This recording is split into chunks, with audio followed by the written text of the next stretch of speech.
Arrest பண்ணீங்களா?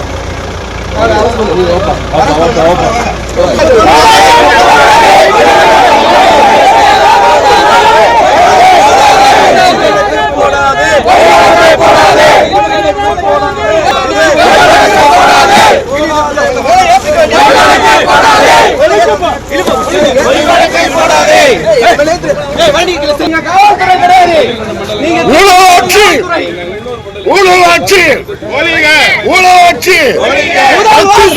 முதல்வர் ஒழிக சொல்லுங்க. முதல்வர் ஒழிக முதல்வர் ஒழிக முதல்வர் ஒழிக முதல்வர் ஒழிக முதல்வர் ஒழிக ஒழிக ஒழிக. காவல்துறை இது தமிழ் அரசு காவல்துறை கிடையாது. திமுகவுடைய ஏவல்துறை. திமுகவின் ஏவல்துறை. திமுகவின் ஏவல்துறை. திமுகவின் ஏவல்துறை. திமுகவின் ஏவல்துறை. திமுகவின் ஏவல்துறை. டாஸ்மாக் 1000 கோடி ஊழல் தமிழ்நாடு பூரா மக்களுக்கு கொண்டு செல்ல வேண்டியது பாஜகவின் கடமை. நிறைய கூட்டணி கட்சிகள் இருக்கு, இதை பத்தி பேச தயங்குறாங்க. பல ஊடகங்கள்ல பத்திரிகையில் இதை பத்தி பேச தயங்குறாங்க. எதிர்கட்சிகளில் கூட சில பேர் பேச தயங்குறாங்க. அப்படி இருக்கும்போது இடி என்ன சொல்லியிருக்காங்க? 1000 கோடி ஊழல் என்பது தொடக்கம்தான். நேற்றுக்கு அறிக்கை வந்திருக்கு. இனி போக போக தான் திரைக்கதையினுடைய முன்னுரை மாதிரி இந்த 1000 கோடி ஊழல்ங்கிறது முதல் கட்டம் தான். இனிமேல் போக போக நமக்கு ஒட்டுமொத்தமாக எத்தனை ஆயிரம் கோடினே நமக்கு தெரியாது அப்படின்னு இடி அறிக்கை கொடுக்குறாங்க. இதை நம்ம என்ன செய்கிறாங்க? நம்ம மகளிர் தமிழ்நாடு அரசு நிறுவனங்கள் எல்லாத்துலேயும் நீங்கள் சுற்றுலாத்துறைக்கு போங்க, மருத்துவமனைகளுக்கு போங்க, பிடபிள்யூடி ஆஃபீஸ்க்கு போங்க, எல்லா கவர்மெண்ட் ஆஃபீஸ்லேயும் ஸ்டேட் கவர்மெண்ட் ஆஃபீஸ்லேயும் முதலமைச்சர் ஃபோட்டோ இருக்குல்ல, முதலமைச்சர் ஃபோட்டோ ஏன் வைக்கிறாங்க? அங்கே அவங்களுக்கு குடும்ப சொத்தா? அது கிடையாது. தமிழ்நாட்டினுடைய முதலமைச்சர் யார் இருந்தாலும் அங்கே வைப்பாங்க. அதே மாதிரி டாஸ்மாக் நிறுவனமும் தமிழ்நாடு அரசாங்கத்தோட தான்.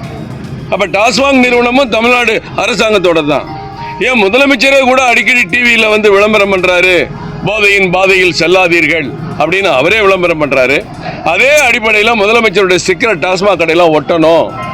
அப்போ தான் டாஸ்மாக் கடையில் ஒட்டும் போதாவது ஒரு மனசு உறுத்தல் எப்படி இதே முதலமைச்சர் ஸ்டாலின் கருப்பு சட்டையை போட்டுட்டு வீட்டில் போராட்டம் பண்ணாரோ டாஸ்மாக் கடையை மூட சொல்லி, அந்த அந்த ஞாபகம் அவருக்கு வரும் அப்படிங்கிறதுக்கு எங்கள் தலைவர் மாநில மகளிர் நிர்வாகிகள் எல்லாம் ஒட்ட சொன்னார்.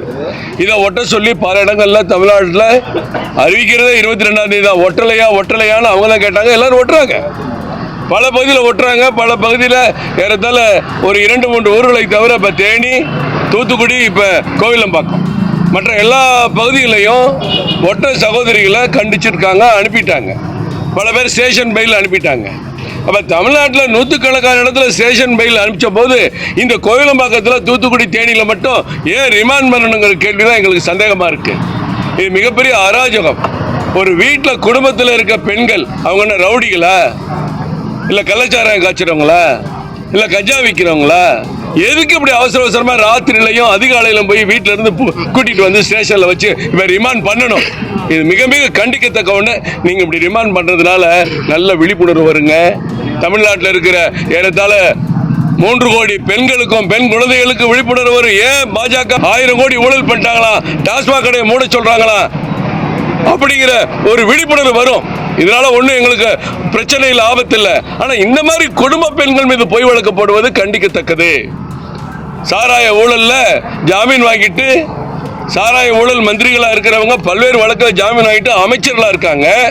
ஆனால் இவங்க குறைகளை தட்டி கேட்டு ஒரு ஸ்டிக்கர் ஓட்டுறவங்களுக்கு இன்றைக்கு ரிமாண்டுனா இது நாட்டில் மிகப்பெரிய அராஜகம். இதை வன்மையாக கண்டிக்கிறோம். இங்க வந்திருக்கிற நிர்வாகிகள் எல்லாருமே தாமதமாக தான் தெரியும். இல்லாட்டி இன்னும் நூற்றுக்கணக்கான பேர் இங்க வந்திருப்பாங்க. இருந்தாலும் நாங்கள் நீதிமன்றத்தில் அவங்களை நிச்சயமா நீதி அரசர் நிச்சயமா நல்ல தீர்ப்பு கொடுப்பான்னு நாங்கள் நம்புறோம்.